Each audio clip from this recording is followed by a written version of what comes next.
তোর না আজকে পরীক্ষার রেজাল্ট দেওয়ার কথা, তো কি হলো? বাবা আমি পাস করতে পারিনি। কাকু আমি পাস হয়েছি, এই নাও আমার রেজাল্ট।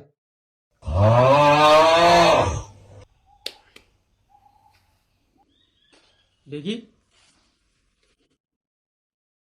দেখ ওকে দেখে কিছু শেখ। ও কত সুন্দর নাম্বার পাইছে, আর তুই? কিরে তোর কি হলো? আমি পাস করতে পারি নাই রে।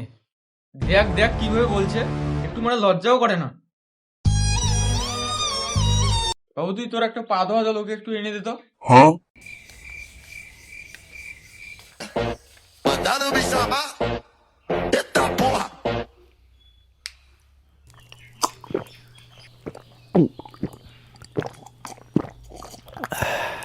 কি রে, এটা কিসের জল নিয়ে এসেছিস রে? নুনতা নুনতা লাগে। Tu समझा?